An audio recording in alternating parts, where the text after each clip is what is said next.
ബാവയുടെ സമാധാന ആഹ്വാനത്തെ പിന്തുണച്ച് ഓർത്തഡോക്സ് സഭയുടെ വിവിധ മെത്രാപ്പൊലീത്തമാർ മലങ്കര സഭയിലെ സമാധാനത്തിന് പാത്രിയാർക്കീസ് ബാവ മുൻകൈയെടുക്കണം.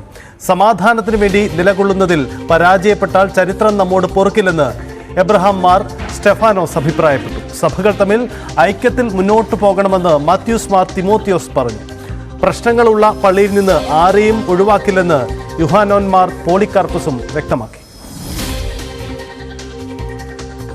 ഞങ്ങൾ മെത്രാന്മാരോ പരിശുദ്ധ ബാവായോ തീരുമാനിച്ചാൽ മാറ്റാവുന്ന ഒന്നല്ല 1934 ഭരണഘടന. അത് കാലാകാലങ്ങളിൽ രണ്ടു കൂട്ടരും അംഗീകരിച്ച് സുപ്രീം കോടതിയുടെ ആവശ്യാനുസരണം ഭേദഗതി ചെയ്ത് വീണ്ടും വീണ്ടും ആവർത്തിച്ച് ഉറപ്പിച്ചതാണ്.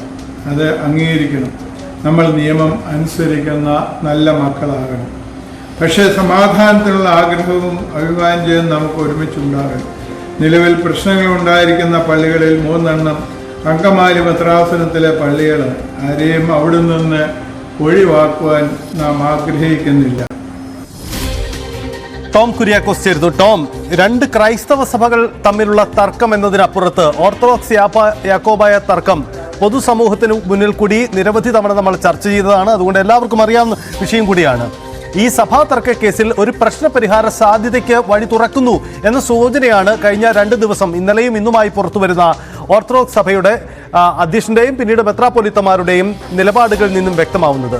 ഇക്കാര്യത്തിൽ എന്ത് സമവായ സാധ്യതയാണ് നമുക്ക് മുന്നിൽ കാണാൻ കഴിയുന്നത്? ഒപ്പം യാക്കോബായ സഭ ഈ വിഷയത്തിലെടുക്കുന്ന നിലപാടും എന്താണ്?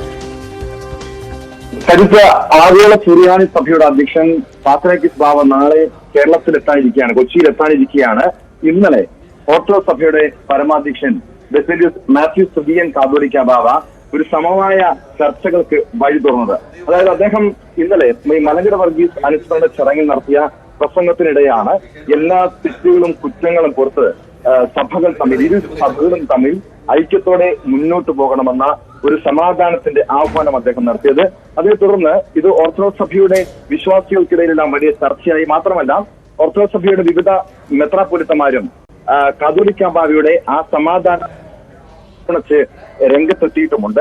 മലങ്കര സഭയിലെ സമാധാനത്തിന് പാത്രിയാർക്കീസ് ബാവ മുൻകൈ എടുക്കണമെന്നാണ് ഓർത്തഡോക്സ് സഭയുടെ മെത്രാപ്പൊലീത്തമാരുടെ ഒരു അഭിപ്രായം. അവരുടെ നിർദ്ദേശം അതാണ്. സഭകൾ തമ്മിൽ ഐക്യത്തിൽ മുന്നോട്ട് പോകണമെന്നാണ് മാത്യൂസ് മാർ തിമോത്തിയോസ് ഓർത്തഡോക്സ് സഭയുടെ മുതിർന്ന മെത്രാപ്പൊലീത്ത വ്യക്തമാക്കിയിട്ടുണ്ട്. സമാധാനത്തിന് വേണ്ടി നിലകൊള്ളുന്നതിൽ പരാജയപ്പെട്ടാൽ ചരിത്രം നമ്മോട് പൊറുക്കില്ലെന്നാണ് എബ്രഹാം മാർ സ്റ്റെഫാനോസ് പറയുന്നത്. അതായത് കഴിഞ്ഞ 3 ദിവസം മുൻപാണ് സുപ്രീം കോടതി ഓർത്തഡോക്സ് സഭയ്ക്ക് അനുകൂലമായി 6 പള്ളികളുടെ കാര്യത്തിൽ വിധി പ്രഖ്യാപിക്കുന്നത്.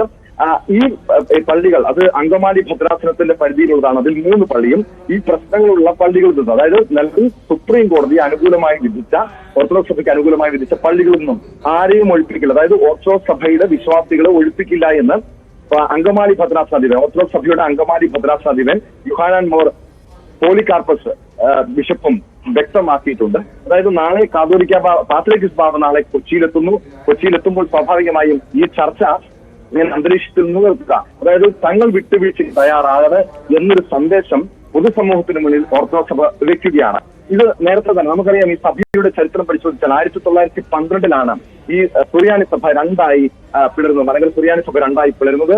പിന്നീട് 1958 2 സഭകളും പാത്രിയാർക്കീസിന്റെ നേതൃത്വത്തിൽ നടത്തിയ ചർച്ചയിൽ 2 സഭകളും ഒന്നാകുന്നു. 1974 അവസാനത്തെ പിളർപ്പുണ്ടാകുന്നു. പിന്നീടാണ് കോടതി വ്യവഹാരങ്ങളിലേക്ക് കാര്യങ്ങൾ പോകുന്നത്.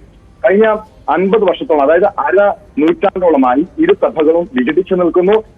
ഇതുമായി ബന്ധപ്പെട്ട പല പള്ളികളും യാക്കോബായ സഭയ്ക്ക് അവരുടെ ചരിത്രം പേറുന്ന പല പള്ളികളും നഷ്ടപ്പെടുന്ന സാഹചര്യമുണ്ടായി. ഇപ്പോഴും കോതമംഗലം, മലർകാട് ഉൾപ്പെടെയുള്ള സുപ്രധാന പള്ളികളിൽ കോടതി വ്യവഹാരത്തിൽ നിൽക്കുകയാണ്. ഈ സാഹചര്യത്തില് പ്രത്യേകിച്ച് ഓർത്തഡോക്സ് സഭയ്ക്ക് അനുകൂലം 1934 വിധി ഭരണഘടന അംഗീകരിക്കണമെന്ന സുപ്രീം കോടതിയുടെ വിധി നിലനിൽക്കിൽ തന്നെയാണ് ഓർത്തഡോക്സ് സഭ പറയുന്നത് ഞങ്ങൾ വിട്ടുവീഴ്ചയ്ക്ക് തയ്യാറാണ്. പക്ഷേ അവിടെ ഒരു കണ്ടീഷൻ അവർ വെക്കുന്നുണ്ട്. സഭയുടെ അധ്യക്ഷനായി, അതായത് പാത്രിയാർക്കീസ് സഭയുടെ ആത്മീയ തലവനായി അംഗീകരിക്കാം, പക്ഷേ ഭരണതലവനായി, ഇരു സഭകളുടെയും ഭരണതലവനായി ഓർത്തഡോക്സ് സഭയുടെ കാതോലിക്കയെ ഇരുപക്ഷത്തിനും അംഗീകരിക്കേണ്ടി വരും. ആ ഒരു കണ്ടീഷനാണ്, ആ ഒരു ഫോർമുലയാണ് ഇവർ മുന്നോട്ട് വയ്ക്കുന്നത്. പക്ഷേ യാക്കോബായ സഭ നിലപാട് വ്യക്തമാക്കിയിട്ടുണ്ട്. അത്തരമൊരു വിട്ടുവീഴ്ചയ്ക്ക് തയ്യാറല്ല. ഇരു സഭകളും സഹോദര സഭകളായി, അതായത് ഈ സംഘർഷങ്ങളൊക്കെ ഒഴിവാക്കി, കേസൊക്കെ ഒഴിവാക്കിക്കൊണ്ട് കേസുകൾ പിൻവലിച്ച് മുന്നോട്ട് പോയാൽ നമുക്ക് ഐക്യത്തോടെ മുന്നോട്ട് പോകാം. പക്ഷേ ഇരു സഭകളും തമ്മിൽ ഒന്നിക്കുന്ന അല്ലെങ്കിൽ ലയിക്കുന്ന ഒരു സാഹചര്യം ഇനി ഉണ്ടാകില്ല. കാരണം ഇതിനു മുൻപുള്ള ചരിത്രം അവർ ഓർമ്മപ്പെടുത്തുകയാണ്.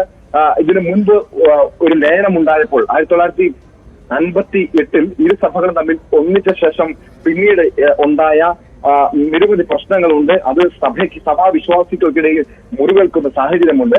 അതുകൊണ്ട് തന്നെയാണ് ഇനി ഐക്യത്തിന് യാതൊരു സാധ്യതയും ഇല്ല എന്ന് ഓർത്തഡോക്സ് സഭ വ്യക്തമാക്കുന്നു. പക്ഷെ ഇവിടെ പാത്രിയാർക്കീസ് ബാവയുടെ നിലപാട് ഏറെ നിർണായകമായിരിക്കും. പ്രത്യേകിച്ചും ബസേലിയോസ് തോമസ് മുതവൻ കാതോലിക്ക ബാവ കാലം ചെയ്ത ശേഷം ഇവിടെ പുതിയ കാതോലിക്കയെ നിയമിക്കേണ്ട ഒരു സാഹചര്യമുണ്ട്. ഓർത്തഡോക്സ് സഭ ഇത്തരമൊരു ചർച്ചയ്ക്ക് ഈ ഐക്യത്തിന്റെ അല്ലെങ്കിൽ സമാധാനത്തിന് ആഹ്വാനം ചെയ്യുകയും ഒരു സമാധാനത്തോടെ ഒന്നിച്ച് ഐക്യത്തോടെ മുന്നോട്ട് പോകണം എന്ന സന്ദേശം മുന്നോട്ട് വെക്കുകയും ചെയ്ത സാഹചര്യത്തിൽ ഇനി പാത്രിയാർക്കീസ് ബാവയുമായി ഏതെങ്കിലും രീതിയിൽ ചർച്ച ഉണ്ടാകുമോ? കാരണം ഓർത്തഡോക്സ് സഭ അത്രയും ചർച്ചയ്ക്ക് അവർ സന്നദ്ധരാണ് എന്നാണ് മനസ്സിലാക്കാൻ കഴിയുന്നത്. ഇന്ന് 11 മണിക്ക് അല്പസമയത്തിനകം ഓർത്തഡോക്സ് സഭയുടെ വർക്കിംഗ് കമ്മിറ്റി യോഗം കോട്ടയത്ത് ദേവലോകം സഭ ആസ്ഥാനത്ത് ചേരുന്നുണ്ട്. ഈ ലയന വിഷയങ്ങൾ ഐക്യമായി ബന്ധപ്പെട്ട സമാധാനവുമായി ബന്ധപ്പെട്ട് ഓർത്തഡോക്സ് സഭയുടെ പരമാധ്യക്ഷൻ നടത്തിയിട്ടുള്ള ആ ഒരു പ്രസ്താവന ഉൾപ്പെടെയുള്ള വിഷയങ്ങൾ ഇന്നത്തെ വർക്കിംഗ് കമ്മിറ്റി യോഗം ചർച്ച ചെയ്യുന്നുണ്ട്. സജിത്ത്, യെസ്, അതാണ് സാഹചര്യം. എന്തായാലും പള്ളിത്തർക്ക വിഷയങ്ങളിൽ എന്ത് പരിഹാര നിർദ്ദേശം എന്നതിൽ വ്യക്തത ഉണ്ടായിട്ടില്ല. പക്ഷേ പലതരത്തിലുള്ള പരിഹാര നീക്കങ്ങളും ഉയർന്നു വരുന്നുണ്ട് എന്നതാണ് അതിലേറ്റവും പ്രധാനം. ഇപ്പോൾ ഓർത്തഡോക്സ് സഭയുടെ പിന്നോട്ട് പോക്കാണോ മുൻ നിലപാടുകളിൽ നിന്ന്, അല്ലെങ്കിൽ അവർ മുന്നോട്ട് വയ്ക്കുന്ന സമാധാന നിർദ്ദേശം അത് ഈ സഭാ തർക്ക കേസ് പരിഹരിക്കുമോ എന്നതാണ്. ഇക്കാര്യത്തിൽ വ്യക്തത ഉണ്ടാവേണ്ടതുണ്ട്. എന്തായാലും സർക്കാരുകൾക്കും തലവേദനയാണ് സഭാ തർക്ക കേസ്. കാരണം കോടതി വിധി ഓർത്തഡോക്സ് സഭയ്ക്ക് അനുകൂലമായിട്ട് കൂടി നടപ്പിലാക്കാൻ കഴിയാത്ത സംഘർഷ സാഹചര്യമുണ്ട്. എന്തായാലും ഈ വിഷയത്തിൽ സമാധാനം പുലരുമോ, അതുണ്ടാകുമോ എന്നതാണ് എല്ലാവരും കാത്തിരിക്കുന്നത്.